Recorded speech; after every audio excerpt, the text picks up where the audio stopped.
lo que está pasando, ¿no? Y ahí creo que podríamos tener como todo un panel de discusión con muchas preguntas abiertas.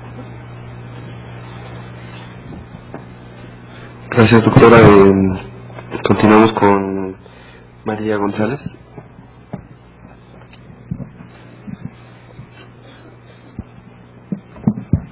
Bueno, antes de contestar a tu pregunta, solo agregaría en cuestión de, digamos, del papel, ¿no?, que juega el derecho. Sí considero que hay una complejidad, ¿no?, en el sentido de la defensa de los derechos colectivos, ¿no? Y cuando hablamos de medio ambiente, ¿no?, pues estamos hablando de afectaciones colectivas a los derechos. Y, por ejemplo, el caso de la Plaza de Arcediano es un caso, digamos, en la práctica, que lo demuestra. La defensa del derecho a la salud de más de 3 millones de habitantes de la zona conurbada ha sido llevada a través de el derecho individual, ¿no?, del derecho de doña Lupita Lara, pues, y de su resistencia y oposición. Me parece que también es algo que pues es una realidad, ¿no?, además de lo que ya se ha dicho, pues la complejidad, la crisis en la defensa de derechos colectivos, sobre todo ante este tipo de megaproyectos y situaciones, ¿no? Más la complejidad del mismo marco ambiental, ¿no?, de la misma legislación ambiental, que por ejemplo en el caso de Juanacatlán y El Salto, bueno, aunque existan ciertas normas permisibles, ¿no?, bueno, primero no se cumplen, pues, ¿no? O sea, se está sobrepasando el nivel de los contaminantes, ¿no? O sea, no hay una exigencia por parte del Estado hacia la iniciativa privada, ¿no? O sea, está totalmente violada el cumplimiento de estas mismas normas, ¿no?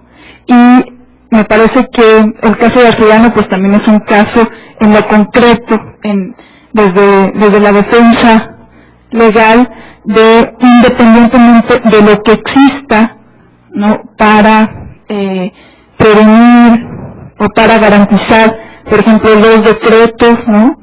Pues los decretos relativamente pues no se cumplen, ¿no? Es decir, estas otras cuestiones que se han ido también creando como decretos, etcétera, pues en la práctica no se cumplen, ¿no?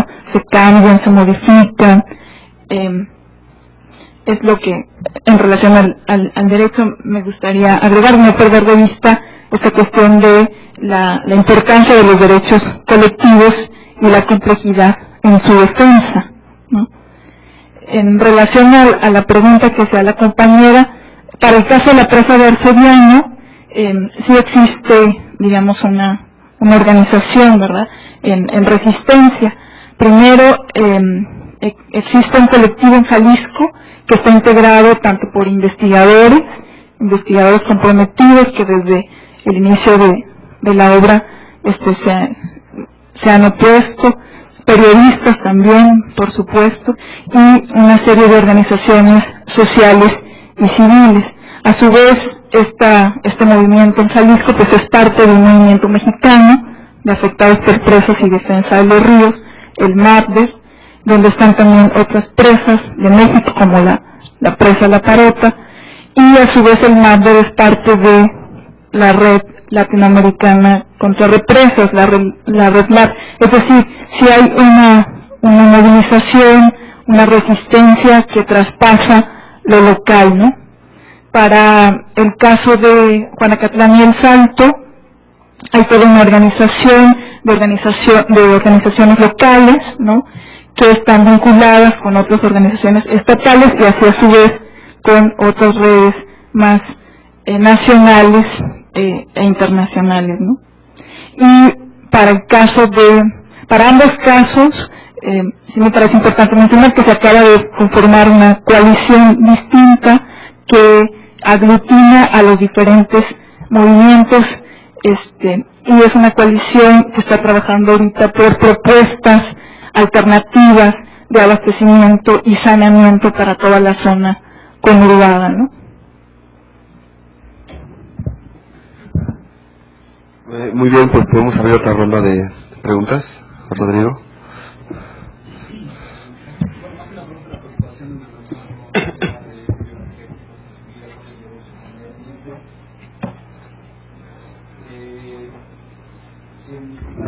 Una preocupación está en la atmósfera en relación con el problema social que se puede desprender de esta nueva iniciativa de comenzar a convertir al maíz mexicano en una materia prima para la energía.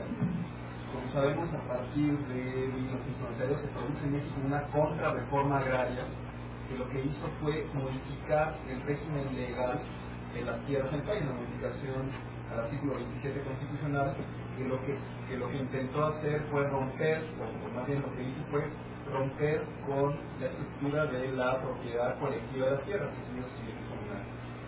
con el objetivo de abrir el mercado de las tierras. Sin embargo, esto en México todavía no se ha producido. Algunos estudios interesantes en relación con que las personas siguen en alguna medida manteniendo la propiedad colectiva de las tierras.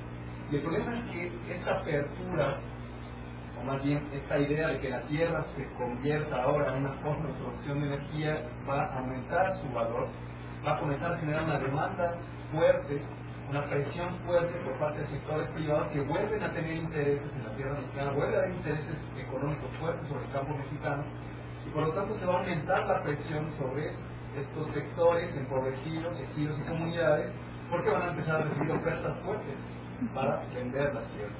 Y esto puede de nuevo volver a colocar al país en el siglo XIX en relación a la concentración en manos privadas de lo que ha sido ahora frenado por esta forma colectiva de propiedad. Pues creo que de esto también muy probablemente se desprende hacia el futuro un fuerte problema social, que es un viejo problema social en México. Los problemas sociales están vinculados con la apropiación de bosques, de tierra, de agua, y parece que esto vuelve a siglo XXI a ser el tema.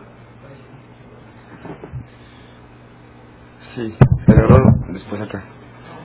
Después ahí. Vamos a partir de las intervenciones con unos pequeños apuntes. El primero es que me parece importante señalar la continuidad que hay entre esta crisis civilizatoria y otras crisis civilizatorias.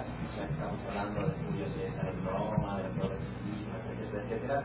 Pero es muy importante hablar de la singularidad de esta crisis. No es cierto que es una crisis como cualquier otra. Es la primera crisis civilizatoria que tiene alcance planetario, que amenaza con la extinción de la vida del planeta. Es un poco lo que planteaba el profesor Nava en su primera intervención. Estamos hablando que de aquí a 30, 40 años pueden ocurrir cosas trágicas que ponen en peligro no en la vida de una comunidad concreta o un lugar concreto. Por lo tanto, quiero decir, este diagnóstico de la urgencia de la situación y de la singularidad me parece importante, aunque hagamos vínculos con otras crisis. Ese sería un primer elemento. El segundo elemento es el papel del sistema económico y político que hoy vivimos en México. Es verdad que el problema del productivismo es un problema no exclusivo de los sistemas económicos capitalistas. Bueno, Chernobyl, con independencia de que pensemos que era la Unión Soviética o que eran los países del este, visto la catástrofe de Chernobyl y otras cosas que nos muestran que ha habido un productivismo burocrático, un productivismo de, no sé cómo llamarle porque sería complicado, como... Pero lo que es verdad es que el problema aquí y ahora hoy, ya no sé, el problema aquí y ahora hoy tiene un nombre y es un modelo económico que se expande por todo el planeta, que es el que hoy pone en peligro la supervivencia de la especie. Y esto, digamos, lo reconocen hasta los propios líderes que gestionan este sistema. Ya hoy no estamos en una etapa donde hay un negacionismo de la crisis civilizatoria. El último ejemplo, quizás el más renombrado, es el último libro del ex vicepresidente de Estados Unidos, Al Gore. El señor, bueno, en un libro, en una película, en un documental, denuncia de manera bastante clara los alcances de la crisis civilizatoria. Cuando uno podría preguntarse por qué cuando fue vicepresidente no hizo más cosas para que esto no ocurriera, o por qué cuando fue vicepresidente se siguieron practicando en Estados Unidos las políticas que llevaron a esto. Pero bueno, con independencia de eso hay que reconocer que hay un reconocimiento de hasta dónde llega esta crisis y cómo hay un modelo económico concreto basado, como decíamos, en la mercantilización de todas las esferas de la vida, que es lo que está poniendo peligro esto. Hay un debate filosófico que se plantea el profesor Nava, y es, por ejemplo, digamos, si el marxismo o el pensamiento del marxismo pues, es una respuesta o no. Este es un debate con la teoría política, quizás no es central en eso, pero que puede tener interés. El marxismo muchas cosas, habría que ver, no olvidarse que Marx en esto siempre decía, lo único que sé es que no soy marxista, o sea que no me hago cargo de lo que digan, que dicho sobre ciertas cosas. Pero es verdad que está abierta una línea de investigación en materia de teoría política interesante acerca de hasta qué punto la preocupación ecológica estuvo presente en Marx.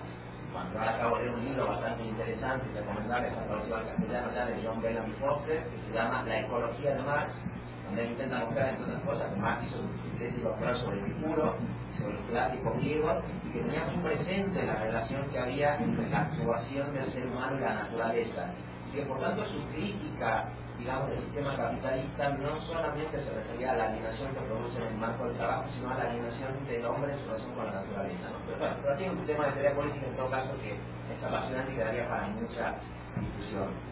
Y en el sentido, yo creo que los avances no han sido grandes, tenemos muy poco. En el plano jurídico se han aprobado protocolos que no se firman.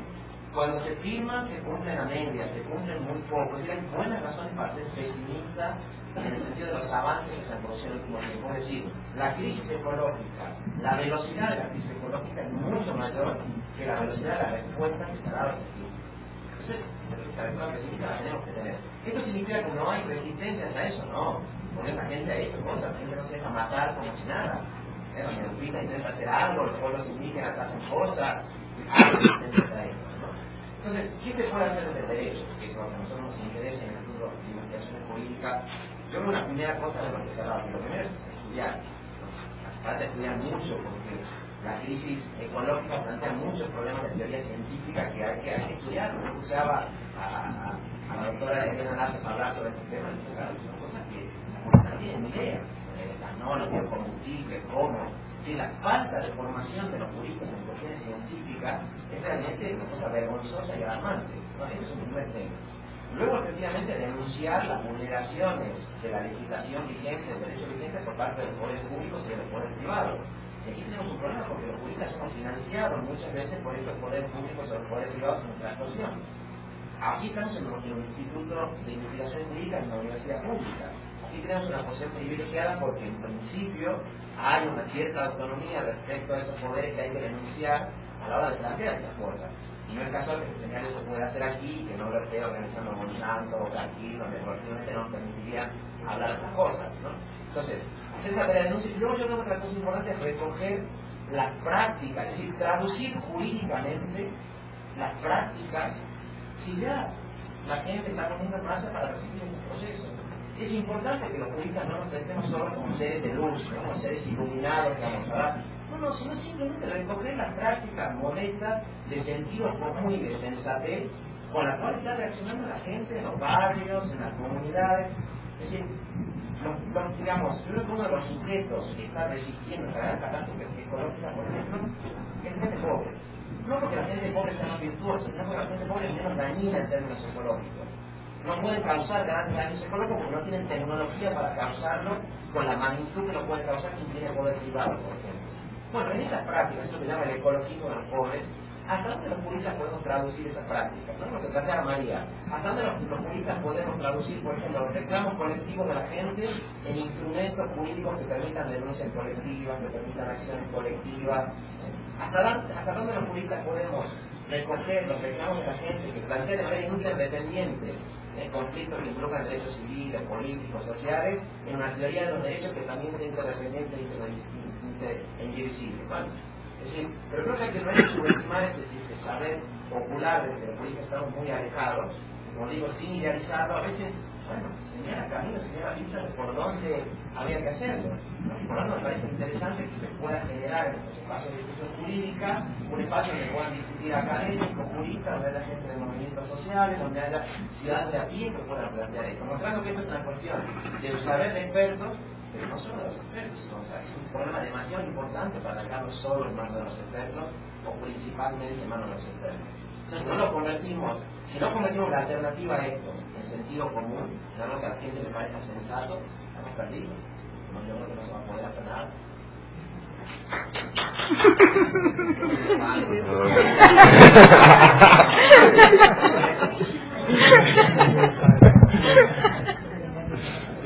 Adelante.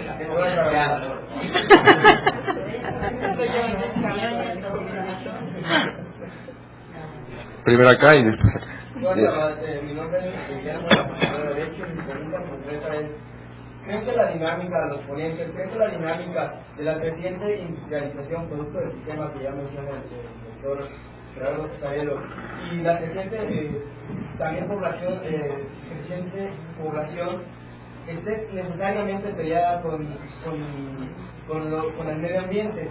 Y mi pregunta es muy concreta porque digo que surgen a veces necesidades por esto mismo de la industrialización y de la población, necesidades o aparentes necesidades, como bien decía la señorita de aquel lado, según el tipo de vida que uno quiera tener. Entonces, si estas necesidades, para la satisfacción de esas necesidades, pues es necesario construir a veces grandes proyectos, megaproyectos, que tengan que atentar precisamente con el medio ambiente. Entonces, concretamente, tiene que estar peleado a esta dinámica que tiene en sí mismo la humanidad de crecimiento con el medio ambiente.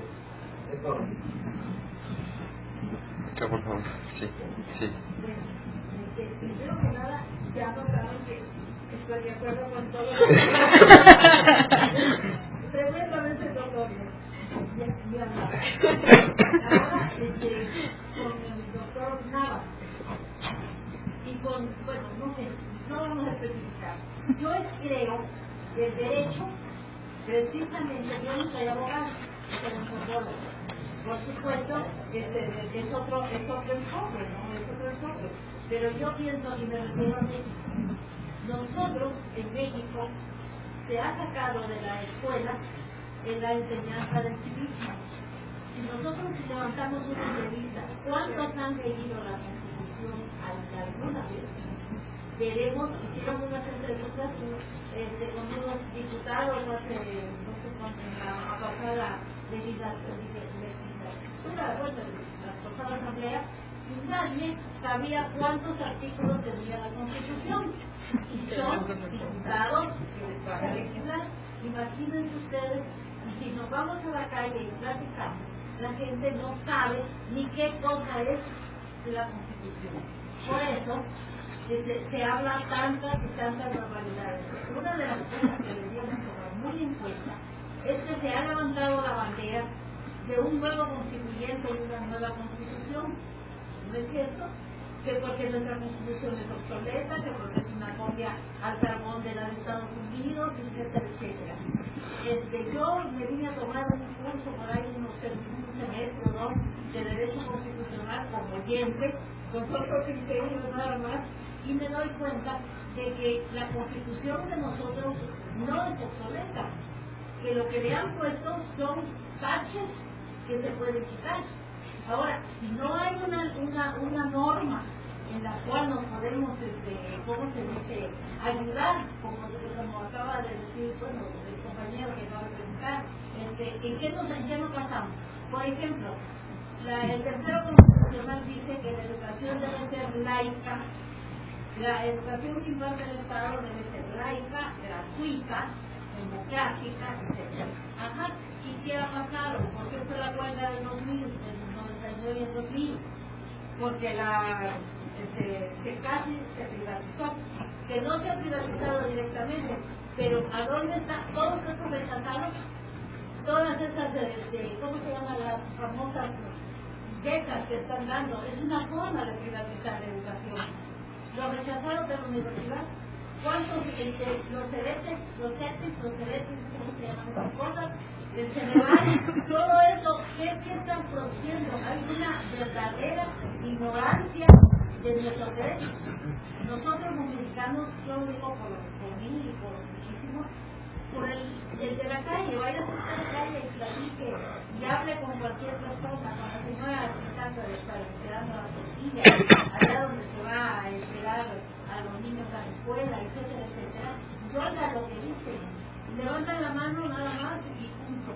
Si no, fíjense lo que pasó con el famoso desafuero, fíjense todo lo que estaba pasando en cuestión de qué intervención tienen los abogados. Yo sí dije, y lo confirmo, y lo repito, y lo he difundido este proyecto en la calle. Vaya, está buenísimo. Los abogados se están poniendo las pilas, porque teniendo con quién se han olvidado. Se discuten nada más aquí, bla, bla, bla, bla, muros, ¿no? Sí, las restricciones de cristal. Y la gente, ¿qué hace? Bueno, eso es uno de otro. Ahora, se me hace que todo lo que se ha estado diciendo son los efectos, pero vayamos a bastar. Sí, la doctora Lazo, que está en lo de los transgénicos y todo eso, yo fui de las fundadoras del famoso Partido Verde, y porque iba a ser frente, y resultó que cuando se dedicaron a que iba a ser partido, no solo yo, sino varios compañeros de antropología, nos salimos porque dijimos que nosotros no queríamos un partido, queríamos un frente para defender la ecología. Estamos hablando de por eso de los 89, de los 90, que se hablaba de la teología profunda. ¿Y qué cosa era hablar de cómo se llama, de la ecología, etcétera, etcétera? Ahora, ¿de qué sirve que se cumpla, por ejemplo, con la ley de biodiversidad? ¿Qué pasó? Una cosa fue lo que se había del proyecto y otra cosa la que aprobaron. Nosotros escogimos porque somos del grupo que estamos contra, yo en lo particular, anticapitalista, punto. Punto. Que si somos locos, que si somos obsoletos, que Marx se equivocó, que Marx, como dijo el compañero, Marx nunca fue marxista. Él no fue marxista. Igual que Cristo no fue cristianismo. Sin embargo, lo toman. Ahora, en cuanto, como dijo el doctor Nava, que el socialismo provoca la industrialización y la productividad, sí, si no está en contra de la productividad, está la forma, la contaminación que hacen las industrias. Por ejemplo, ¿para qué seguir fabricando coches? Díganme, ¿para qué? ¿Por qué no debe haber un límite? Ya no se puede decir eso. Observe los coches, una persona en cada coche. Entonces, él se está quemando gasolina, está eso. En México se acabó con los ferrocarriles. Y ahora vea usted, vaya a ver como por las 11 de la noche, por Bellas Artes, y va a ver los trenes de trailers. ¿Por qué no un tren? ¿Sí? En Europa, que es mucho más pequeño que México, se circula en trenes, y aquí se acabaron los trenes. Contaminan, queman. El famoso ¿cómo le dicen el que pusieron la construcción? Metrobús. No, Metrobús. Así, el famoso Metrobús. Tumbaron árboles. ¿Qué es contra la contaminación? Yo le dije, bueno, pues esto será siquiera como el metro eléctrico. No, quema gasolina, quema llantas, contamina, etcétera, etcétera. Y en cuanto a lo económico, es tremendamente imposible. Tiene que bajarse, comprar en un lugar las tarjetas, etcétera, etcétera. Hacer esas cuestiones de, ¿cómo se llaman esos aparateos que han puesto ahí, donde se llevan tantos árboles? ¿Para qué? Solamente para que se suba. Y en otra parte compran las cosas. Esas son irracionalidades. El capitalismo es completamente irracional. Completamente irracional. Produce lo que no se necesita, etcétera, etcétera. Ya tengo cosas. Televisión. Mire, mire, el doctor dijo que aquí no habían estudios, no habían libros donde se hablara de la contaminación, del estudio verdadero como habían en Inglaterra, que se han publicado en cuantos libros. Yo tenía mi pregunta, ¿cuántos se han publicado en Estados Unidos? Tal vez se han publicado muchos, pero ¿de qué sirve? ¿De qué sirve que Estados Unidos se firmara el tratado de Kioto y acaso lo respetó Estados Unidos? Que era para la que no produjeran tanto gas calórico, que se está produciendo el invernadero, y lo cumplió, no lo cumplió. Y él dijo no, el presidente, ¿no?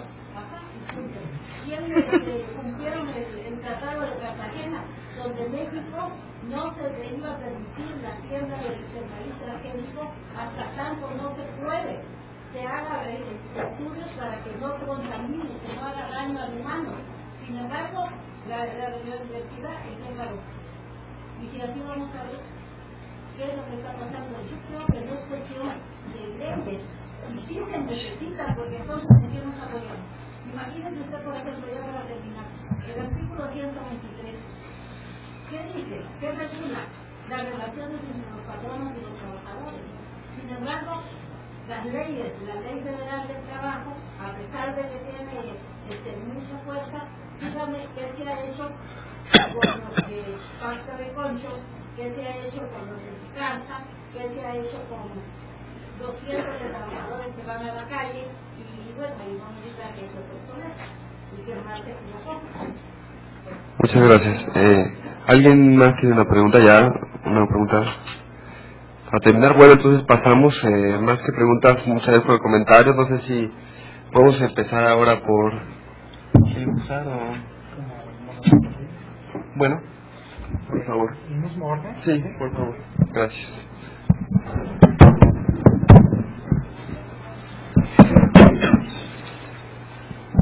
Bueno, de lo que se ha dicho trataré de aglutinar algunas ideas para no extenderme demasiado. Primero, un comentario a lo que estaba diciendo el doctor Rodrigo. Sí, en efecto, parte de la discusión ambiental es la situación de la apropiación de las tierras. Desgraciadamente, la discusión de la apropiación de los recursos naturales ha derivado en una teoría que se conoce como el enfoque de los derechos o asignación de los derechos de propiedad, que son fundamentalmente privados, a partir del cual se han construido en torno a la teoría económica neoclásica, fundamentalmente del teorema de Coase, precisamente el mundo en el que estamos viviendo, en donde tenemos un problema de asignación, en donde más vale que privaticemos todo, porque si privatizamos todo, entonces cuando se tiene un derecho real privado, entonces sí lo defendemos.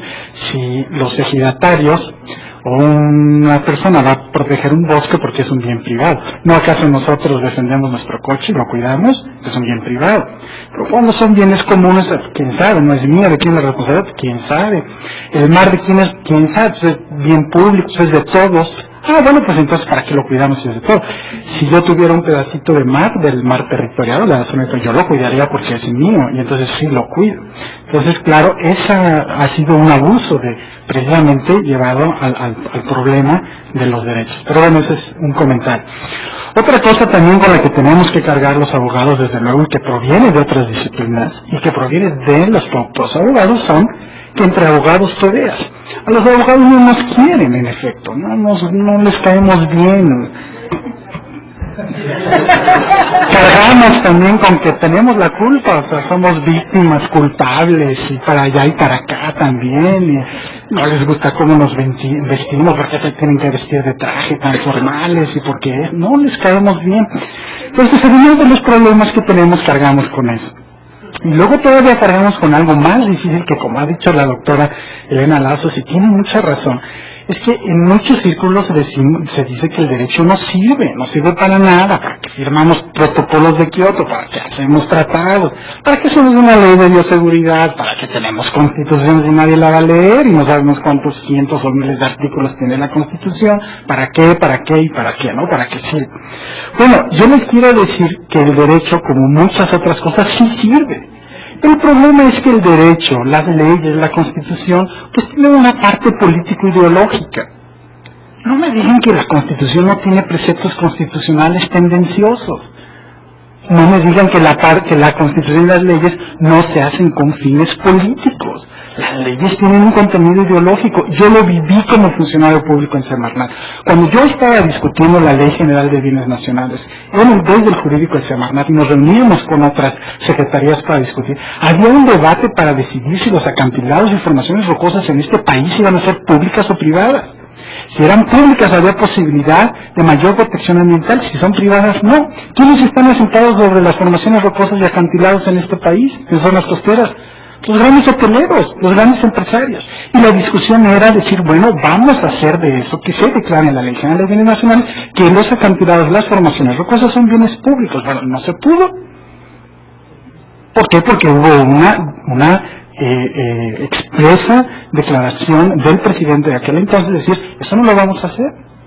Y no se dejó. Entonces es una ley, las leyes llevan destinatarios. No es que no sirva la ley, no es que no sirva el derecho, es que tienen destinatarios. Se hacen las leyes ex profeso para proteger ciertos intereses. Entonces, habrá que preguntarse quién es el que está haciendo la ley. Y luego el problema, como bien se decía aquí, para contestar a otra pregunta, tenemos el problema de la elaboración de la ley y de la sensibilidad de los que van a hacer la ley. A ver, que los que hagan la ley tengan el conocimiento y la sensibilidad para hacerla. Primero, a ver, como se decía aquí, se pueda traducir las prácticas, el sentido común en el derecho. Ese es el primer problema. Supongamos en el escenario ideal que ya lo logramos. Ahora viene el problema de la implementación de la ley. Y como bien decía la doctora Lazos, esa implementación está sujeta a interpretación. Aquí dice que dice, no, pero dice que no dice, porque el espíritu de la ley dijo que dijeron que decían los constituyentes que no quisieron decir lo que no se dijo.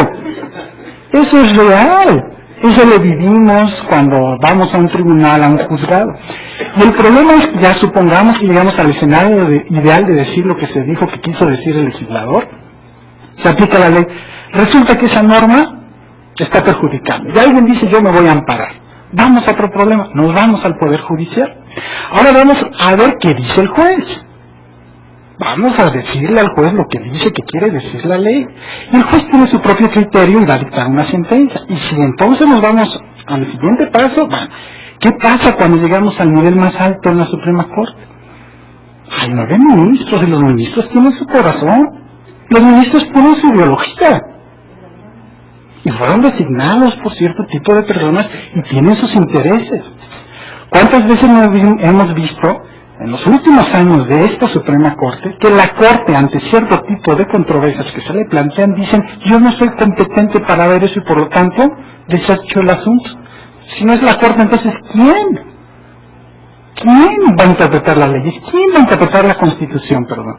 Si la Corte dice que no, entonces es un problema que tenemos. Entonces, lo que trato de decir es que no es que el derecho no sirva, sí sirve.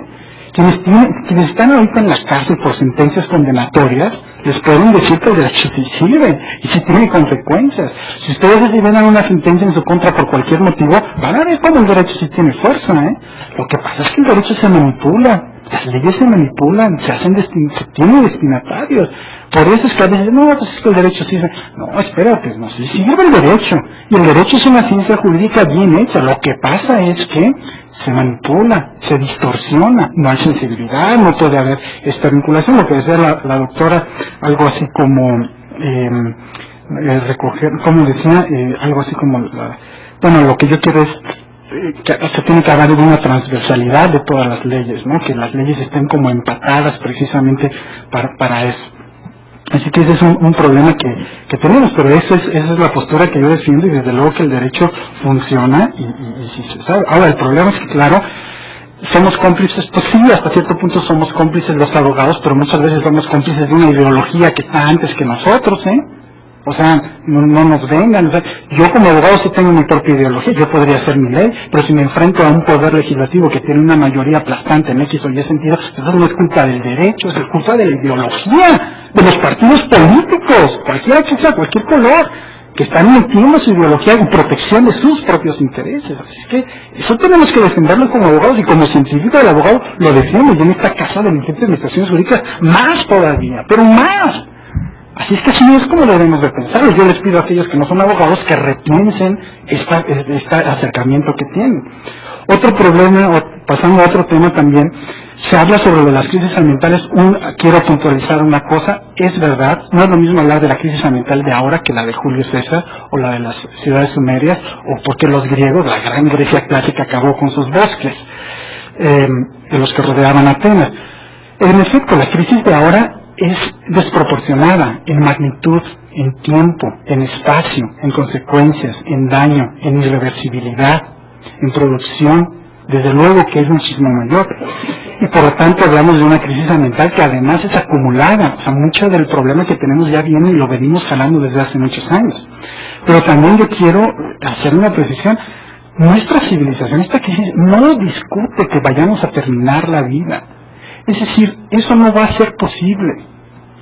Esto que se discute desde el punto de vista de la geología, de la geofísica, la humanidad no está preparada para acabarlo.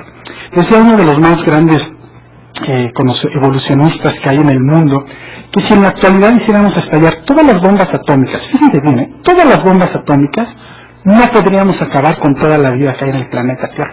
El planeta Tierra va a continuar. Lo que sí va a desaparecer son los grandes mamíferos. Es posible que desaparezcan los seres humanos. van a desaparecer, pero las condiciones que dieron vida van a seguir, estemos nosotros o no. Y eso a escala planetaria, que es muy importante. Y muchas cucarachas y ciertos insectos y con suerte ciertas ranas o ciertos anfibios van a seguir viviendo, estemos o no estemos, hayamos explotado las bombas o no. Eso debe quedar. Entonces nuestra crisis ambiental sí es planetaria porque abarca a todo el mundo, pero hablamos de una crisis de 100 o 200 años hacia el futuro, nada más, no nos podemos extender más allá. Y desde luego, otra pequeña precisión sobre Marx, ya que se tocó el asunto, sí, en los escritos de Marx y Engels, desde luego que ellos trataron el tema de la naturaleza, no usaron la voz ambiente porque no existía. Decir que el marxismo es ambientalismo sería un anacronismo, porque el ambientalismo es reciente y Marx no. Pero en los escritos de Marx y Engels, desde luego que existe una relación a la naturaleza, y yo creo que así digamos, para tratar de resumir, aunque me maten los que sean marxistas o no marxistas o lo que sea, lo más importante que hizo Marx desde el punto de vista para nosotros los ambientalistas es que reconoció que no obstante que la naturaleza es una esfera yuxtapuesta a nosotros, separada, el ser humano es parte de la naturaleza. Esa es la gran aportación de Marx. No es lo mismo el neoliberal cornucopiano de extrema derecha que dice, no, es que nosotros somos aparte de la naturaleza y la naturaleza está ahí para dominar. O como dice la Biblia, la tradición judeo-cristiana, los cristianos, el cristianismo, el catolicismo, que dicen, no, pues la naturaleza está ahí para que nosotros la dominemos, para eso la creó Dios. Entonces el marxismo, esa es la gran, ¿no? Entonces claro, si uno es parte de esa naturaleza, pues entonces uno la entiende. Y quizás finalmente, bueno, no todavía no, finalmente no, porque hay otras preguntas, pero era una pregunta del compañero que decía que los megaproyectos son necesarios y tienen que estar peleados. Bueno, esta discusión también en la literatura ambientalista es muy amplia, y yo creo que la respuesta es esta. Depende del enfoque que usted quiera tener. Hay un grupo muy importante de ambientalistas que proponen los límites al crecimiento. La postura biológica más importante viene desde el año de 1972 con un grupo que se llamó el Club de Roma. Ellos dijeron límites al crecimiento, o sea, ya no vamos a crecer, vamos incluso a decrecer. Ese es un grupo de ambientalistas que está y que sí está apoyando esa situación. Hay otros que dicen es que tenemos que crecer un poquito nada más, o con ciertos límites. Y hay otra postura que dice, como son los de la extrema derecha, los cornucopianos, como ellos no aceptan que hay crisis ambiental, en realidad, que eso no sucede, pues sí podemos crecer y simplemente nos vamos acomodando. Nos vamos como que acomodando. Salió un chipotito por aquí, lo apagamos, ¿no? Un fueguito por aquí, lo apagamos. Que hubo un incendio en California, bueno, lo apagamos. Que hubo inundaciones en Tabasco, bueno, pues sí, llevamos dinero y militares y vamos a ver cómo se resuelve. Pero no tienen una visión, no son visionarios y no tienen una situación. Así es que no es que estén peleados. Sí hay una discusión, hay lo que llamamos los abogados, hay una colisión de derechos. ¿Qué es más importante, mi derecho social o mi derecho ambiental? ¿Qué es más importante, mi derecho a tener agua o mi derecho a tener una casa? ¿Qué es más importante, mi derecho a tener aire limpio o mi derecho de poder manejar un coche? Mercedes-Benz 2009, cosas de ese tipo. Pero entonces yo creo que depende, o sea, sí hay para todos. Si usted quiere ser de los que decrecen, bueno, pues ahí hay toda una teoría. Se mencionaba aquí la ecología profunda, la famosa deep ecology. Claro, los ecologistas profundos, desde luego, piensan en cierto sentido y atacan el crecimiento, no están de acuerdo con el crecimiento. Así es que para mí no es que estén enfrentados, lo que pasa es que son posturas diferentes, entre crecer y manejar o administrar o apropiarse del medio ambiente y entre dejar de crecer, independientemente de la cantidad de población que tengamos. También decía por aquí otra persona que vinculando a otra idea que a veces los abogados estamos en torres de cristal, es cómodo estar en una institución como esta, que es pública, que es autónoma, la UNAM, que recibimos dinero de los impuestos del pueblo, entonces el pueblo nos permite hablar y podemos ser parte del pueblo. Pues sí, la verdad de las cosas es que como investigador luego yo me podría defender y decir, bueno, tan cómo puede ser esta situación como la comodidad que tienen los funcionarios públicos de estar llevando a cabo sus actividades, su función pública, y decir, bueno, es que yo estoy amarrado por la ley porque la ley no me permite hacer el cambio que necesitamos, porque yo tengo un marco jurídico y yo emito actos de autoridad porque me da la ley. Oye, pero entonces ¿por qué permitiste la presa tal? Pues porque la ley así lo dice. Qué cómodo, ¿no? Entonces, claro, hay comodidades. yo diría que el ser humano es en sí un ser muy cómodo, se acomoda, somos cómodos. Entonces, bueno, pues también una pregunta filosófica que debemos de rehacernos. Y ya para terminar, la última cuestión es, se hablaba sobre cómo traducir al derecho algunas cuestiones, el saber popular, etcétera. Bueno, yo creo que también en el medio ambiente, una de las fórmulas que estamos encontrando los ambientalistas que nos empieza a distinguir y que puede ser bastante revolucionaria, es tratar de incorporar, pues no solamente el saber popular, sino algo que los tratados internacionales han denominado como el conocimiento tradicional, que se encuentra en la Comisión en el Convenio sobre Diversidad Biológica, que dio pauta al Protocolo de Cartagena sobre Bioseguridad, que dio pauta a la Ley de Bioseguridad de Organismos Genéticamente Modificados. Desde luego, si nosotros pudiéramos incorporar una visión de saber tradicional, de conocimiento tradicional, que a muchos prefieren llamarles el conocimiento de los pueblos y comunidades indígenas, pues entonces nuestra forma de ver a la naturaleza, nuestra forma de relacionarnos con ella y la forma de representar lo que es la naturaleza cambiaría. Eso es lógico. ¿Por qué? Porque para muchos de ese conocimiento la naturaleza es sagrada. Si ustedes son católicos, si ustedes son muy religiosos, y ustedes consideran que la imagen de la Virgen Guadalupe es sagrada, pues la respetan, ¿no? No van a agarrar la Virgen de Guadalupe y le van a pegar y la van a pisotear y agarran un machete, toma Virgen, porque no me cumpliste lo que yo te pedí. No lo van a hacer. Se van a sentir mal, van a decir que... Bueno, pues entonces, si nosotros pudiéramos cambiar esa concepción de decir talar un árbol es necesariamente algo que va en contra de algo que yo considero sagrado, pues entonces podríamos cambiar. Vis-a-vis, claro, desde luego, hasta dónde podemos talar un árbol para que yo pueda tener una lancha y navegar cuando haya una inundación en Villahermosa. Entonces no es una situación fácil, pero sí podemos incorporar nuevas formas de pensamiento que existen, vinculadas desde luego a los avances científicos. Esta era sigue siendo una era científica. De hecho, mucho de lo que estamos discutiendo hoy en día, no sé si se habrán dado cuenta, pero lo que llevamos discutiendo aquí pues está basado casi siempre en ciencia. Podemos desechar la ciencia.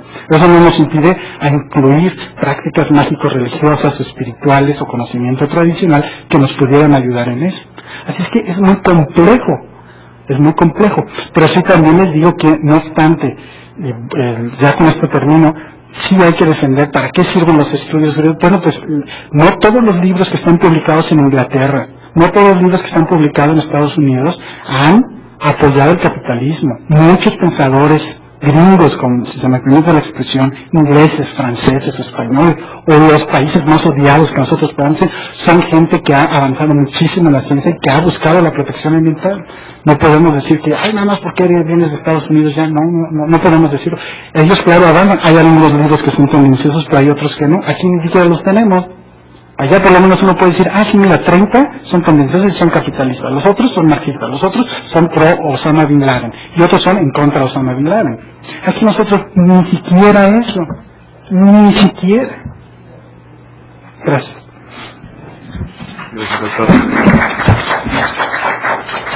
Doctora, nada más 2 puntos. O sea, no quise minimizar la crisis ecológica actual, pero mientras lo estabas diciendo, ¿no?, que es planetaria, sí, yo creo que, no quiero decir, es igual que las otras, para nada. O sea, si tal vez el malinterpretó esta, también decir, hay otras crisis, y ha habido otras crisis, y hay que tomarlas en cuenta como para ver y las cuestiones, ¿no?, positivas. Pero hay un caricaturista excelente, ¿no?, que se pasa criticando todos los proyectos de desarrollo, ¿no?, y tiene muchas caricaturas, además lo hace con mucho trabajo de campo. Y entonces, tiene muchas caricaturas de África o de Asia, donde han andado, y eso, o sea, agricultores que de repente se vuelven y dicen, ¿cuál crisis planetaria?, ¿no? O sea, en el sentido de que muchas veces lo local no tiene ese gran impacto, ¿no?, lo global en esa comunidad, o hay veces que sí, y vemos el caso que tú estabas presentando, o sea, más claro no puede ser, ¿no? Sin embargo, ahí hay como que ver hasta qué puntos toda la gente está coincidiendo que realmente hay toda esta crisis ecológica planetaria a como está, digamos. Yo creo que a niveles locales también hay muchas contraposiciones y eso es lo que para mí es válido, o sea, retomar todo eso y ver cómo la gente lo está viviendo. O sea, estaría mal también decir, por ejemplo, todos los agricultores mexicanos están preocupados por la pérdida de sus variedades locales de maíz. No es cierto. O sea, hay muchos que sí, hay muchos que no, y están probando y están diciendo y vamos a probar el transgénico y qué tal si da mejor y que si no, porque es en la naturaleza de los agricultores estar probando también variedades. Entonces, lo que quise decir es, bueno, también hay otros procesos que hay que estar retomando, ¿no? Para poder plantear, bueno, sí, crisis planetaria vista desde los expertos o vista desde la gente común y corriente. O sea, la señora que va a recoger a los niños o la señora que está en la panadería, etcétera, ¿no? ¿Cómo vive esa crisis planetaria? Y eso es a lo que un poco también que me refería, cómo lo vive y cómo, ¿no? Pero estoy totalmente de acuerdo. Con respecto, sí, a toda las posibilidades de los juristas, ¿no? O sea, totalmente de acuerdo, ¿no? Y que hay toda una ideología y que hay un destinatario, sí. Cuando nos quejamos es cuando ya lo vemos, ¿no? En la práctica, ¿no? Bueno, ¿qué tantas posibilidades tuvo la señora Lupita de defenderse? Pues ninguna, si no hay un movimiento social fuerte que la esté respaldando, y pues la señora Lupita no pasará a mayores, ¿no? Le darán una casa o no sé qué le darán y punto. O sea, ahora, ¿qué es lo que podría hacer? Es un movimiento social fuerte que realmente esté planteando, que esté diciendo y que esté realmente en resistencia y que retome, ¿no? Lo que hay de la ley para su defensa y decir, bueno, en la interpretación ustedes también están diciendo esto y yo puedo retomar pues estas, ¿no? Recursos y estos artículos para defenderme, ¿no? Entonces, sí, digamos, totalmente de acuerdo. O sea, simplemente es que desde las otras ciencias a veces vemos, ¿no? Leyes, tantas leyes tenemos y este mundo se está terminando, pero totalmente de acuerdo. O sea, y eso es que yo creo que se plantea también de las otras disciplinas la necesidad de la transdisciplina, ¿no? Y es precisamente ahí donde decimos, necesitamos todo el lenguaje de los juristas para entender qué diablos está pasando con la ley de la seguridad y a dónde pueden estar todos esos huecos, ¿no?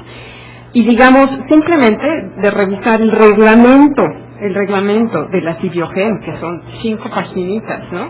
Nos tardamos muchísimas horas, ¿no? Y si no hubiera estado Manuel Becerra ahí como jurista, digo, nos hubiéramos pasado de alto. Digo, yo estoy entre el Consejo Consultivo Científico de la CIBIOGEN, ¿no? Bueno, primero somos 2 gentes en áreas sociales, solamente 2. Todos los demás son científicos en áreas, ¿no? De biotecnología, o de agricultura, o de pesca, o etcétera, ¿no? Y entonces, en lo que decimos lo social, entonces, no, pero lo social no es de su competencia. No es de nuestra competencia. O sea, somos científicos también sociales, ¿no?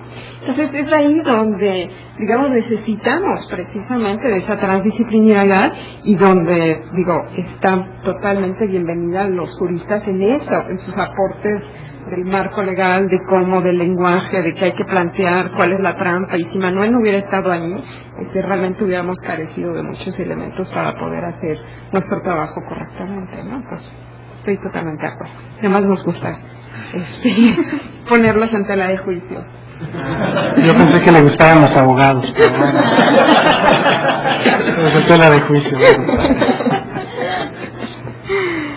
Ahora, en este punto donde saber de expertos, sentido común, es sí, altamente peligroso actualmente cuando la ciencia tiene el poder que tiene, ¿no? Y donde el saber de expertos se vuelve el único válido, ¿no? Y es ahí donde precisamente en todas estas cuestiones de organismos genéticamente modificados, pues tenemos connotados biotecnólogos, y cito al doctor Bolívar, ¿no? Que es premio de Asturias, nadie se lo quita, pero sin embargo haciendo una crítica a que todas las ONGs y todos los campesinos no tienen derecho de opinar sobre los organismos genéticamente porque pues son ignorantes y no conocen los beneficios de la biotecnología. Entonces, mientras que no conozcan los beneficios de la biotecnología, no pueden hablar.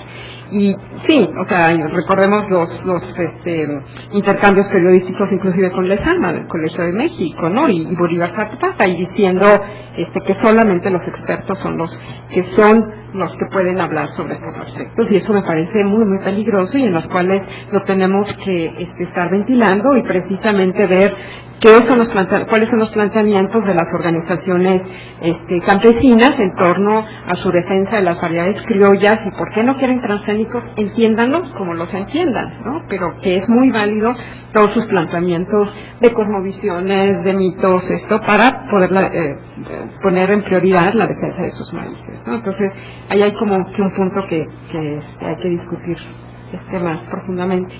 Ahora, con respecto a tu pregunta sobre si todos los macroproyectos atentan, ¿no? O si son necesarios y atentan contra el medio ambiente, hasta donde sí, hasta donde no, sí, yo creo que depende de cómo se está planteando las necesidades y de cuáles son las alternativas. Lo que a veces estamos en contra es de que solamente se van por una alternativa y que además coincidentemente esa alternativa está basada en intereses económicos de uno de los sectores fuertes de la economía, como podrían ser las compañías transnacionales, ¿no? Entonces, pues autoridades que están coludidas. Entonces, es ahí donde decimos, bueno, si había, ¿no? Como en el caso de ustedes, 5, 8, 50 proyectos alternativos, ¿por qué se van? Únicamente por la construcción de esta presa, o sea, cuando había otras posibilidades. Entonces, es ahí donde entra en contradicción, es decir, sí se necesita, por supuesto, agua potable para Guadalajara o se necesita agua corriente para los habitantes de Guadalajara, sin embargo, hay otras alternativas, analicemos esas otras alternativas y veamos cuáles son los pros, los contras, y en ese sentido decir. Pero precisamente, ahí es donde interviene todo el modelo neoliberal y de decir quiénes son en la estructura de poder, quiénes son los que toman las decisiones, cómo se van a tomar estas decisiones, y que las pintan o de verde, o que las pintan con participación social, o que las pintan con políticas de género, y ya nada más pintaditas, pues ya tienen otro cariz, y entonces ya tienen toda la validez social, económica y política, ¿no? Entonces es ahí donde hay que cuestionar los proyectos. Y un comentario con respecto a lo de venta de tierras y ver si el valor de las tierras aumenta o no. Sí, está en alta discusión, ¿no? Lo que se produjo después de las reformas del 92 era así de que sí, ¿no? Se van a acabar las tierras colectivas o las tierras residuos, y lo que se veía es que, bueno, hay algunos lados donde tenían mucho valor por estar en cercanías conurbadas o por tener ciertas características, pero lo que se vio es que más o menos se conservó. Yo pienso que se seguirá conservando así, porque a las transnacionales no les interesa comprar tierras, les interesa rentar, ¿no? Entonces, ellos acceden a través de mucha renta, y eso lo vemos en Sinaloa, ¿no? Es claro, los grandes agricultores, ellos tienen alrededor entre 300 a 400 hectáreas propias, ¿no? Pero cuando tú le dices cuánto tienen con tal de ahorita, cuánto está cultivando, pueden llegar hasta las 1.500 hectáreas, ¿no? Y ellos, a través de la renta de tierras, y llegan a rentar ejidos enteros, ¿no? O sea, uno diría, pues más latifundista no es, pero no tiene el nombre de latifundista porque está accediendo a la renta. Y esto es más peligroso, porque a la hora de que renta no tiene meten todos los pesticidas, todos los agroquímicos habidos y por haber en Sinaloa, ¿no? Es impresionante. Hay un programa que hubo, el Campo Limpio, donde solamente era recoger los envases, o sea, no era limpiar y ver, como dejó Motorola y empezar a ver, bueno, que dejen limpio, no, era nada más tan siquiera los envases para que no se vean feos, porque ya la acumulación de basura era impresionante, ¿no? Entonces es ahí donde tenemos lo peligroso de Motorola, que contamina, llega y luego ya no hay ninguna responsabilidad fincada porque pues no es mi predio, ¿no? Me voy, ¿no? Me fue mal, y como los agricultores allá lo dicen, depende mucho de cuántas son las cuotas de agua, ¿no? Para acceder al riego. Me van a dar mucho, entonces rento mucho. Al año siguiente, no, que llovió menos, que las cuotas de riego van a ser menor, no me conviene, rento menos, ¿no? Y los agricultores ejidatarios, que son los que están rentando la tierra, siempre están sujetos a estos vaivenes, ¿no? Y en los cuales tampoco ellos tienen una política a largo plazo sobre sus propias tierras, ¿no? Sino que ellas saben que se las van a dejar totalmente contaminadas o de nemátodos o de, ¿no? Ya con plagas que son casi imposibles de sacar de la tierra y pues ya lo saben, ¿no? O sea, entonces es ahí donde también es bastante peligroso en esta acción de la renta, de las responsabilidades y de los costos ambientales a sus tierras, ¿no? Gracias, doctora. María. Sí, yo muy brevemente, solamente quizás también agregar que desde el trabajo que hacemos como ONGs con la gente, pues también vamos construyendo teoría, es decir, la práctica se va también teorizando, se va volviendo aprendizaje y se va construyendo también teoría, ¿no? Entonces es un conocimiento, por supuesto, que después se une a los demás conocimientos, ¿no? Pero tiene que ver con una forma de trabajar, con una forma de reconocer los conocimientos que la gente campesina, indígena tiene, ¿no? Y que esas luchas, ¿no? Estas luchas de las que hablamos, pues van aportando sabiduría, conocimiento, finalmente teoría, ¿no? Para que podamos seguir avanzando. Y yo también lo último que diría es que tenemos pues un gran reto, ¿no? De estas luchas que acompañamos, que enfrentamos, pues son ante problemas muy complejos, ¿no? Que requieren soluciones muy integrales, ¿no? Y que cada vez se necesita pues de diferentes disciplinas, ¿no? Se necesita pues toda la lucha organizativa, comunicativa en lo local, en lo estatal, en lo nacional, en lo internacional, manejar cuestiones más técnicas, ¿no? Si nos metemos a cuestión de contaminantes que tiene el agua, qué efectos tiene el agua, qué causa, que las enfermedades, vincularnos con diferentes investigadores, etcétera, ¿no? Son luchas pues que está enfrentando la gente, que son luchas muy complejas, que requieren cada vez más como luchar desde distintos ámbitos, desde distintas trincheras, desde distintas disciplinas, ¿no? Entonces pues yo pues me da mucho gusto pues este tipo de espacios, ¿no? Y acercarme y conocer pues a este tipo de investigadores e investigadoras que para el trabajo que nosotros realizamos como ONGs es fundamental, ¿no?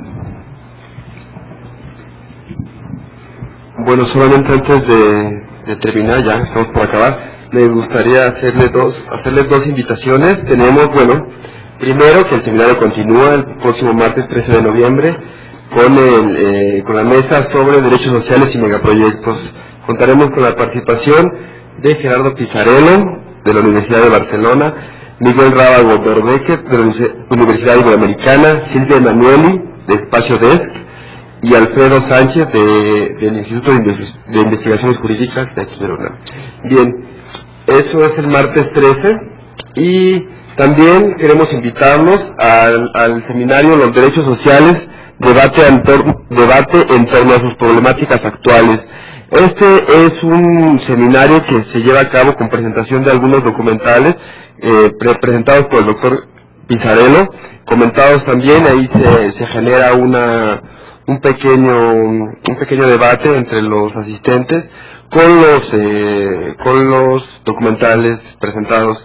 Esto ya ayer se llevó a cabo el primero a las 11, el miércoles 7 y jueves 8 tendremos los dos siguientes también a las 11. Esto es en la Facultad de Derecho, en el Auditorio Benito Juárez. Y bueno, pues aquí concluimos. Muchas gracias a los ponentes, muchas gracias a todos ustedes por asistir, y nos vemos el próximo martes.